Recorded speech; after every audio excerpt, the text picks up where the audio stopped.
My name is Raymond Ray Hollis, and I'm telling you right now, I never thought I'd live long enough to be laughed at like a stray dog in front of a room full of suits, and then walk away holding the one thing that would bring my wife's whole new empire to its knees.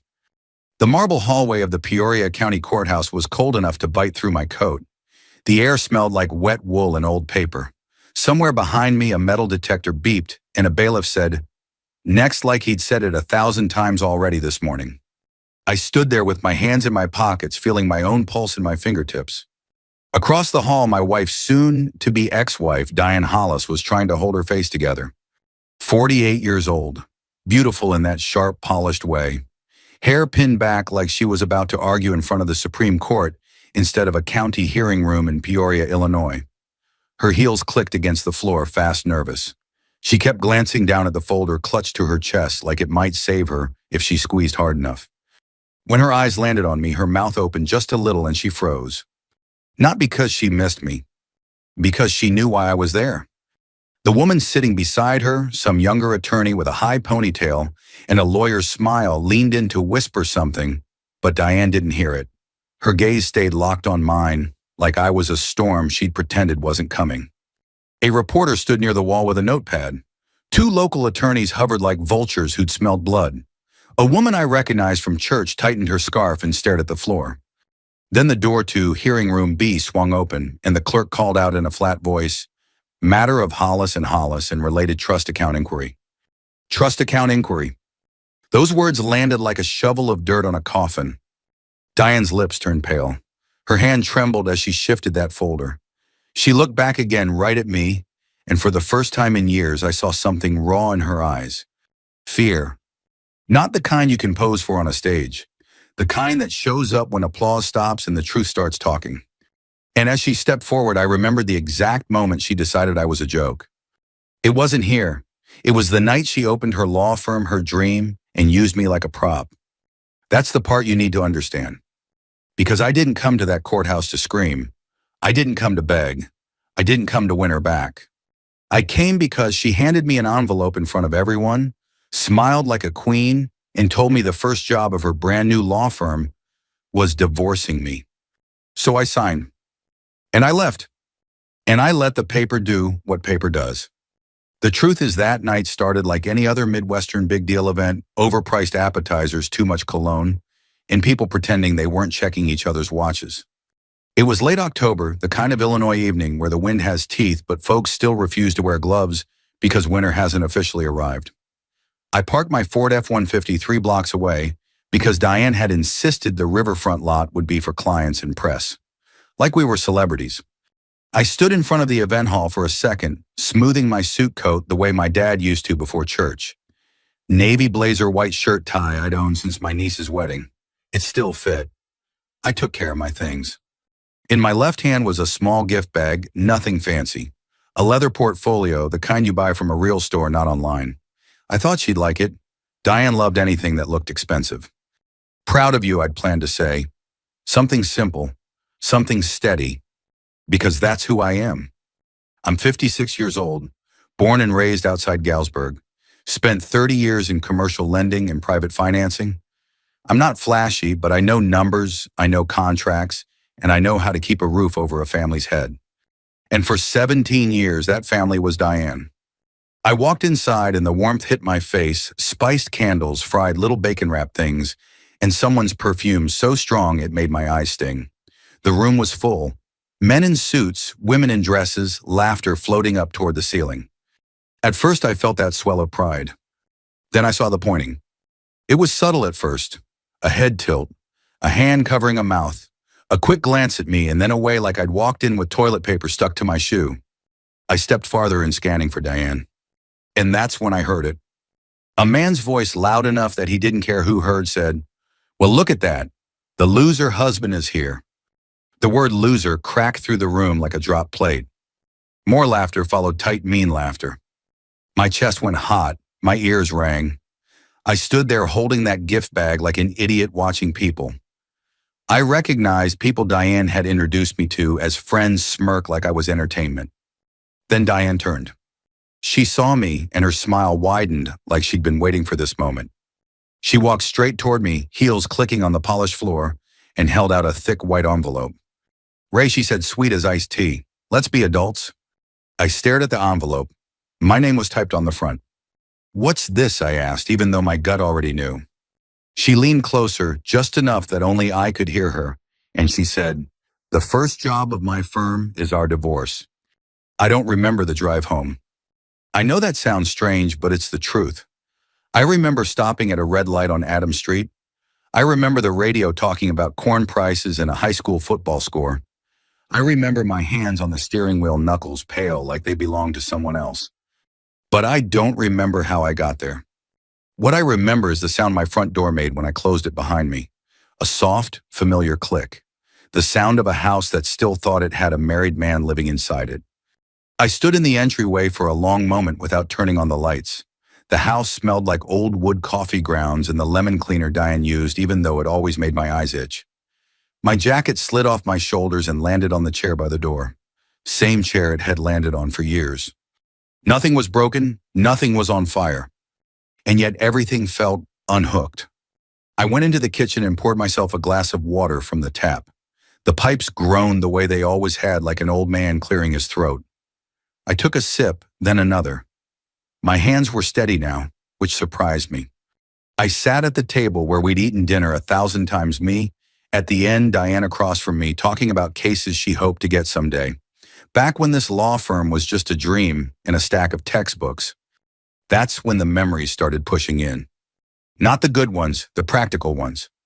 I remembered the first time Diane talked about law school seriously. She was 41. Most people we knew thought it was a phase. I didn't. I believed in work. I believed in second acts. I'll handle the money, I told her. You handle the work. And I did. I paid the application fees, the bar prep courses, the rent when she cut back her hours to study. I co-signed on the student loans because her credit was thin and mine was clean as a whistle. When she failed the bar the first time, she cried in this very kitchen, head on my shoulder. I remember rubbing her back and saying, it's just paper, Di. You're still you. Funny how paper works. I stood up and opened the file drawer in the hallway, the one Diane never touched. Inside were folders neatly labeled in my handwriting. Taxes, insurance, investments. And there it was. I didn't open it right away. I just stood there holding the folder, feeling the weight of it. Not heavy in pounds, heavy in meaning. I'd always handled the numbers quietly. Diane liked the spotlight. I liked the ledger. It worked for a long time. I flipped the folder open. Office lease, equipment financing, business credit line, malpractice insurance, startup capital agreement, and my signature. Not once, over and over again. Personal guarantees. That was the phrase that kept coming back to me. Personal guarantees. I sat back down and let out a slow breath. My heart wasn't racing. That scared me more than if it had been. My phone buzzed on the table. Diane. I didn't answer. It buzzed again, then again. I turned the phone face down and stared at the grain of the wood in the table. There was a small burn mark near the edge from the time I'd set a hot pan down too fast. Diane had yelled. I'd shrugged. Adds character, I'd said. 17 years of character. I thought about calling someone. My brother, a friend. Instead, I picked up the phone and dialed a number I'd known by heart for 20 years. Sefcu, this is Marla, came the voice on the other end. Steady, familiar. Marla, I said, it's Ray Hollis. Well, I'll be, she said. Haven't heard from you in a while. Everything all right? I hesitated, just a half second. No, I said, but it will be. There was a pause, then she said, all right, what do you need? I explained the situation plainly. No drama, no insults, just facts, divorce papers, business ties, my name on guarantees. Marla listened without interrupting. When I finished, she cleared her throat. Ray, you're not trapped, she said. You never were. Some of these guarantees can be withdrawn going forward.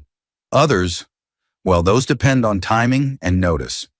Am I breaking the law? I asked. No, she said. You're exercising your rights.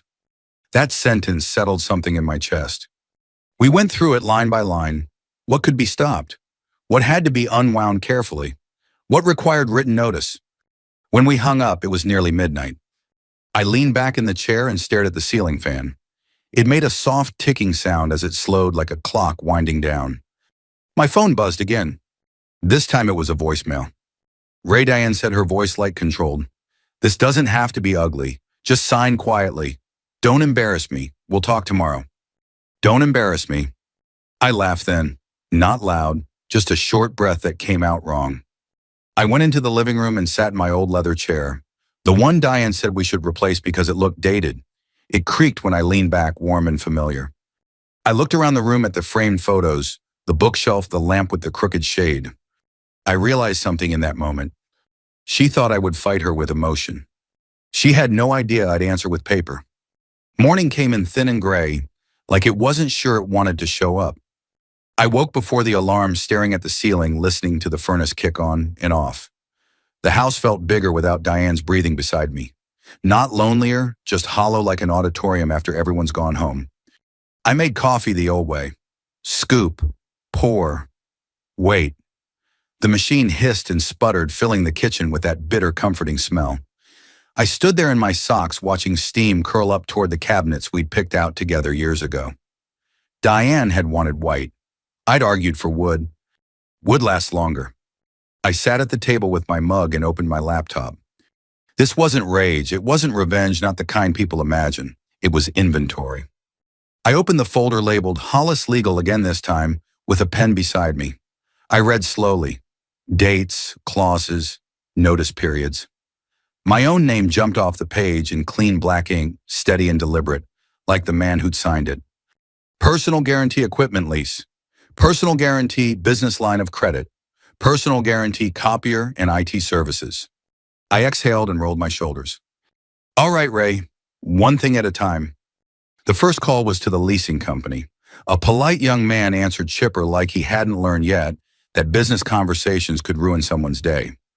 I'm calling regarding account 4478, I said. My name is Raymond Hollis.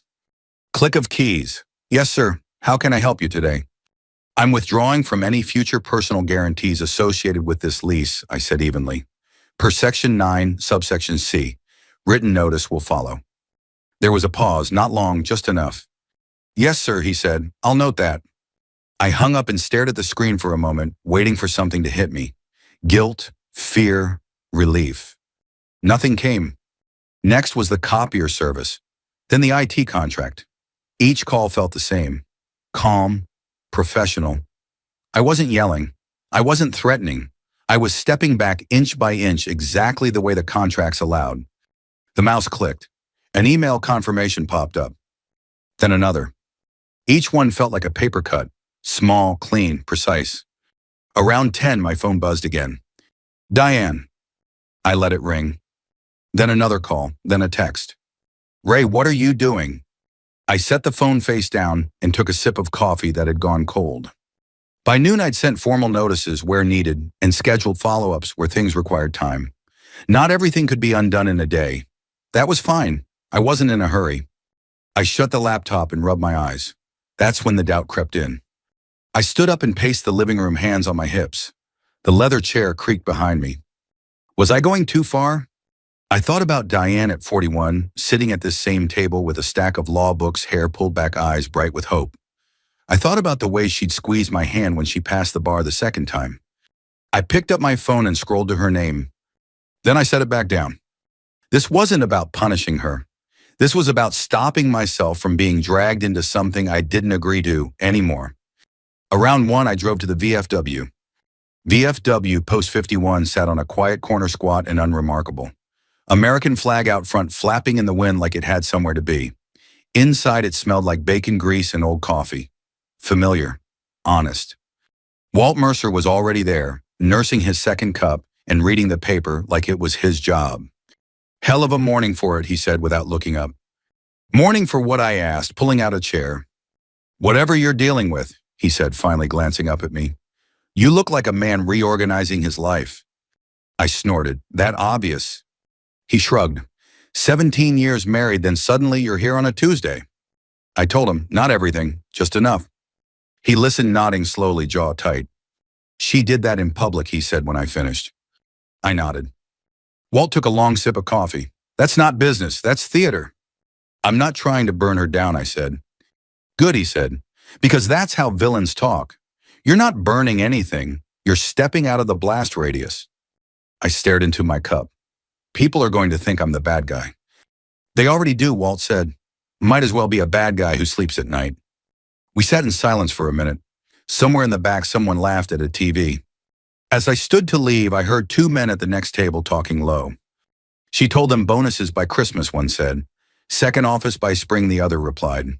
River North or something. My stomach tightened. I walked out into the cold, that conversation echoing in my head.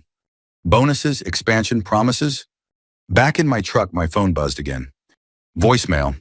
Diane's voice was sharper now, the sweetness gone. Ray, this is getting serious. You're messing with people's livelihoods. Call me back, now. I drove home slow, thinking about promises made on money that wasn't hers alone. That evening, a text came from my lawyer. She filed an emergency motion. Expect service.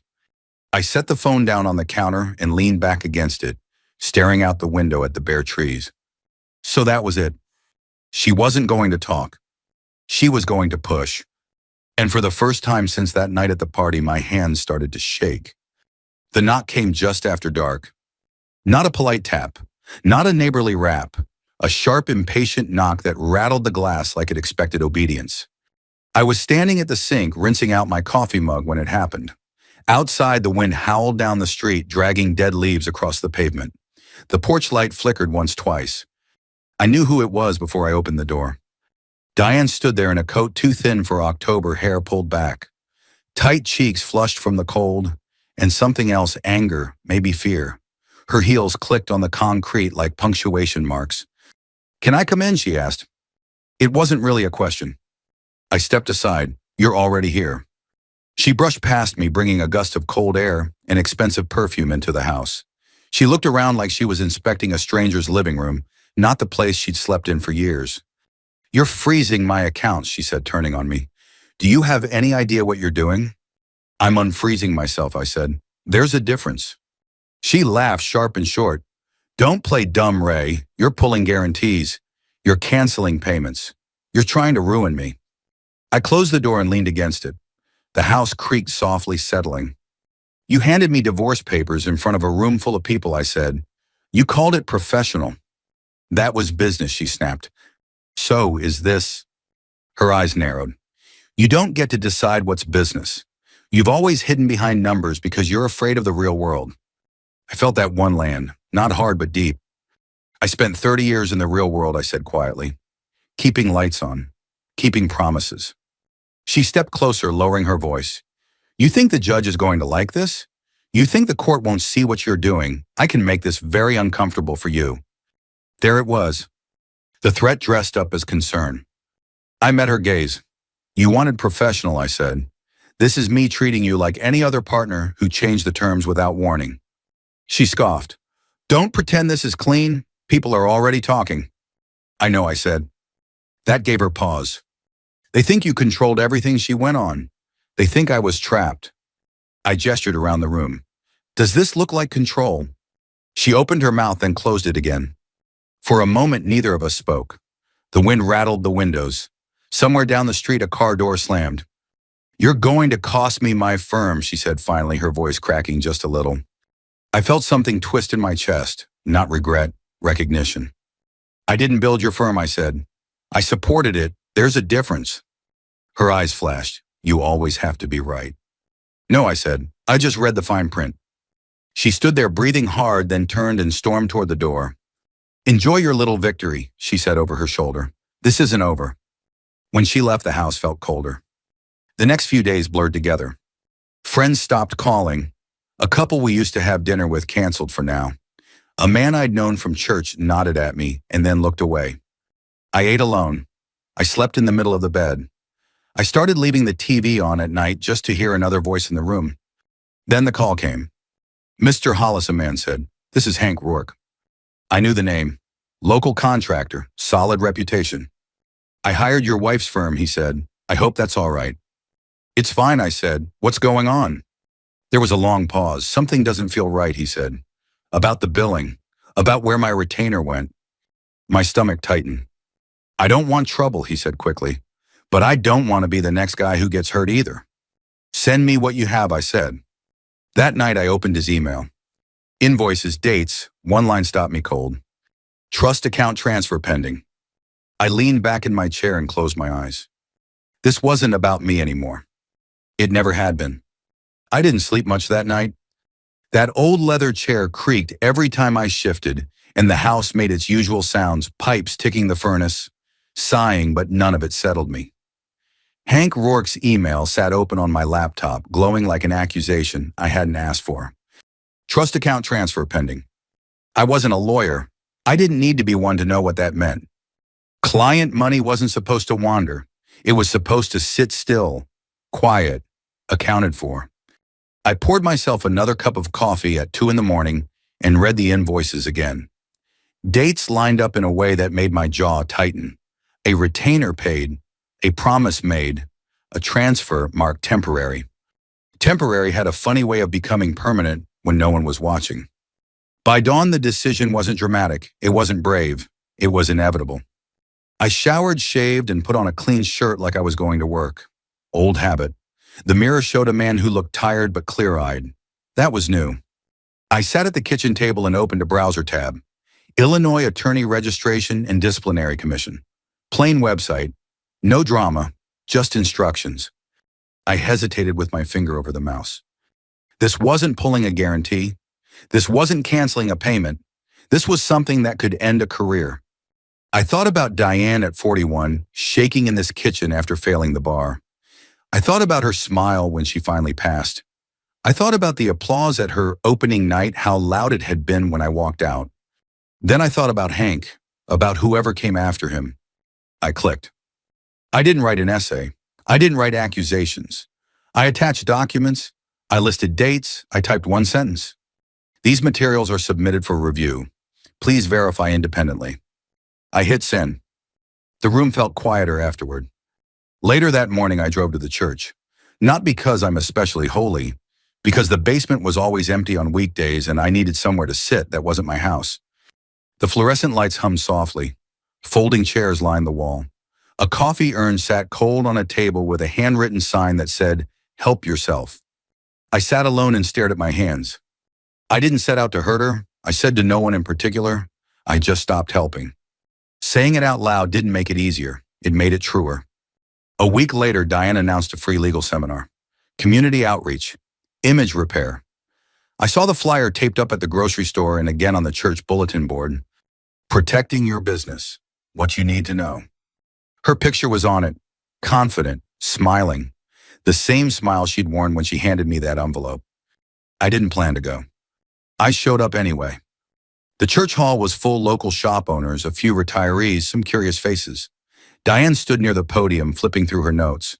For the first time, she looked smaller than I remembered. Tired. I took a seat in the back. A volunteer stepped up to the microphone and beamed.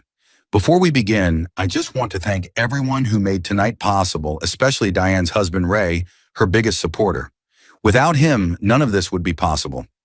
A ripple of awkward laughter moved through the room. I nodded once and kept my eyes forward. Diane's face flickered, just for a second. Then she recovered. She launched into her talk, smooth practice, confident, talking about trust, transparency, doing things the right way. I felt a strange calm settle over me. Halfway through, my phone buzzed. Unknown number. I stepped into the hallway to answer. Mr. Hollis, a woman said. Her voice was neutral, careful. This is regarding a scheduled hearing at the Peoria County Courthouse. 9 a.m. Friday. I leaned against the wall, eyes closed. Understood, I said. When I walked back into the hall, Diane was still talking, still smiling. She hadn't seen the ground shift yet. Friday morning broke clean and cold. The kind of Illinois cold that feels honest, no drama, just truth in the air. I parked 2 blocks from the Peoria County Courthouse and walked the rest of the way, hands buried in my coat pockets. The sky was pale, almost white, and the flag out front snapped hard in the wind. My breath fogged in front of me, steady and slow. Inside the courthouse smelled like polished floors and old paper. Shoes echoed, voices stayed low. This wasn't a place for speeches, it was a place for records. I sat on a wooden bench outside Hearing Room B, watching people pass. Lawyers in dark suits, a man with a briefcase too worn to be fashionable, a woman whispering into her phone like she was afraid the walls might listen. Diane arrived 10 minutes later. She looked immaculate, navy suit, hair pinned back, makeup just enough to suggest confidence without vanity. If you didn't know better, you'd think she was heading into a normal day at work. Her eyes found me almost immediately. They didn't soften this time. They searched. She took a seat across the hall, folders stacked neatly in her lap. A younger attorney sat beside her, whispering quickly. Diane nodded, jaw tight. When the clerk opened the door and called the matter, the hallway went quiet in that particular way public places do when something serious is about to happen. Inside the room was smaller than I expected. Wood-paneled walls, a seal mounted behind the bench, a handful of chairs filled with observers, local attorneys. One reporter I recognized, a man I later realized was Hank Rourke. Diane took her place at the table. I sat in the back. The hearing started the way these things always do, slow, careful, methodical. Names read into the record, statements of purpose, no accusations yet, just groundwork. Then the questions began. Ms. Hollis, the official, said, calm as a librarian. Can you explain the handling of client trust funds referenced in these documents? Diane smiled, professional, polished. Of course, she said. There appears to be a misunderstanding. She explained, carefully, confidently. She used words like temporary and administrative delay in standard practice. I watched her hands. They trembled when she turned a page. The official nodded, taking notes. Asked another question, then another. Each one narrower than the last. Dates were read aloud, amounts, account numbers. The room grew very quiet. Diane's answers started to shift just slightly. A word changed here, a phrase there. Nothing dramatic, but enough. Enough for the people who knew how to listen. Then something happened I hadn't planned for. One of Diane's staff members, a young woman I'd seen at the opening party, stood up. May I speak? She asked. The official looked surprised but nodded. She swallowed hard. We were told bonuses were coming, she said, that funds had been moved temporarily. I asked about payroll last week and was told not to worry. Diane turned eyes wide. You don't understand. The official raised a hand. Ms. Hollis, please. The young woman sat down, face flushed, hands shaking. That was it. No shouting, no accusations hurled across the room. Just the quiet sound of certainty settling in. The official spoke again, voice even. Given the inconsistencies presented today, the court is ordering an immediate review and temporary restrictions pending further investigation. Diane's shoulders sagged. She turned and looked back at me. For a second, we locked eyes. I didn't smile, I didn't nod, I didn't look away. I saw it then, not anger, not hatred. Understanding. She finally saw what she'd done. When the hearing adjourned, people stood slowly like they were afraid to make noise. The reporter scribbled notes. Hank caught my eye and gave a small, grateful nod. I stood and made my way toward the door. That's when a man in a gray uniform stepped into my path. Mr. Hollis, he asked. Yes. You've been served. He handed me an envelope. I took it, thanked him, and walked outside into the cold. The sky was brighter now. Clear. I didn't open the envelope right away. I sat in my truck for a long moment, hands resting on the steering wheel, watching people come and go from the courthouse steps. Lawyers talking in low voices, a couple arguing softly near the curb. Life moving forward like it always does, even when something inside you has finally stopped. When I did open it, it was exactly what I expected. More motions, more paper, more attempts to pull me back into a fight I no longer wanted. I folded it neatly and slid it into the glove compartment. That evening, the house felt different. Not quiet in a lonely way, quiet in a settled way, like dust after a storm. I made myself a simple dinner, eggs, toast, nothing fancy, and ate at the table without turning on the TV. Outside, the wind had died down. Somewhere, a dog barked once and then stopped. I was rinsing my plate when the knock came. This one was softer. I knew who it was anyway. Diane stood on the porch with her arms crossed, coat wrinkled, hair loose around her face like she'd stopped caring halfway through the day. No makeup, no performance, just a woman who'd finally run out of applause. I won't stay long, she said. That's fine, I replied, stepping aside. She didn't walk past me this time. She hovered near the doorway, eyes moving over the familiar room like she was seeing it for the first time. I didn't think it would go like that, she said quietly. I know, I said. She swallowed. I got carried away. The firm, the image, everyone expecting me to be more. I leaned against the wall. Peoria isn't small, Diane. It just remembers things. She let out a shaky breath. Why didn't you warn me? I met her eyes, I did. You just couldn't hear it over the applause. She looked down then, really looked. Her shoulders slumped. I thought you were trying to destroy me, she said. I wasn't, I said. I stopped holding everything up. There was a long silence between us. I found the account, she said finally, the savings one. I nodded. You didn't have to, she said. I know, I replied, but I wasn't trying to leave you with nothing. I just couldn't keep feeding the lie. Tears slid down her cheeks. She wiped them away quickly, embarrassed. I don't hate you, she said. I don't hate you either, I said, and that was the truth. She stepped back onto the porch, the cold air rushing in between us one last time. Take care of yourself, Ray, she said. You too, I replied. When the door closed, I didn't lock it right away. I stood there listening to the house breathe. In the weeks that followed, things settled. The divorce moved forward quietly. No shouting, no public scenes, just signatures and schedules. I started going back to the VFW on Saturdays. Walt saved me a seat without saying a word. I volunteered to help a younger guy figure out his first investment. I took morning walks when the frost was still on the grass. Life didn't get louder. It got clearer. I learned something through all of this, something it took me 56 years to understand. Strength doesn't raise its voice. It reads the fine print.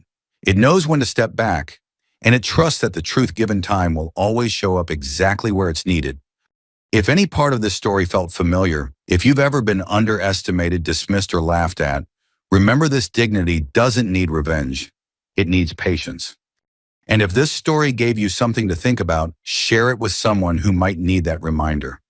And if you want to hear more real stories like this one, consider subscribing and staying a while. Some lessons are worth passing on.